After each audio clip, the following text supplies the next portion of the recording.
Hindi raw dahilan para ikabahala ang insidente ng pagdukot sa isang estudyanteng Chinese ayon sa Federation of Filipino-Chinese Chambers of Commerce and Industry. Pero ayon sa iba pang grupo ng mga negosyante, mas mahirap maghikayat ng mga mamumuhunan kung may lamat ang peace and order ng bansa. Nakatutok si Maki Pulido.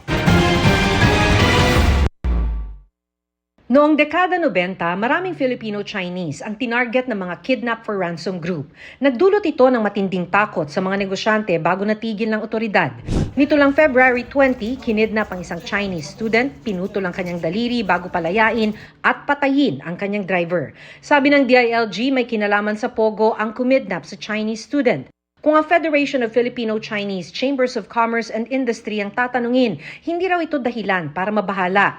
Isolated case daw ito at walang epekto sa kumpiyansa ng mga namumuhunan. It's just isolated naman, hindi naman all over in the Philippines. So, para sa akin, okay lang yan.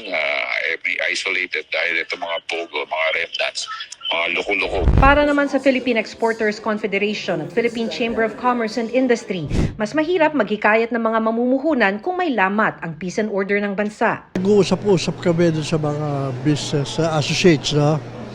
And it looks like they're really concerned. How can we even encourage investors to go to our country if we cannot even guarantee them of their safety?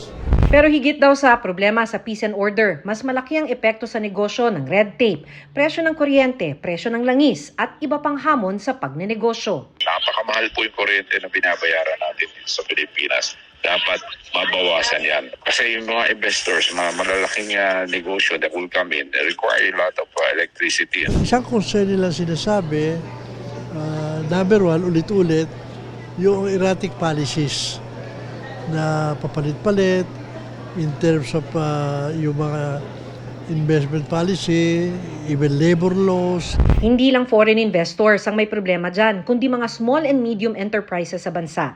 Sa negosyo ni Josephine C., sakit sa ulo sa pagpapalago ng negosyo ang pagkuha ng mga permit hanggang local supply ng mani na kanilang ibinebenta. Imagine, we are selling peanut, di ba? Imagine, here sa Pilipinas, hirap na hirap tayo sa pag-harvest ng peanuts, and yung pagbuka pa lang ng peanut, yung pagbalat pa lang ng peanut, we don't have that enough technology.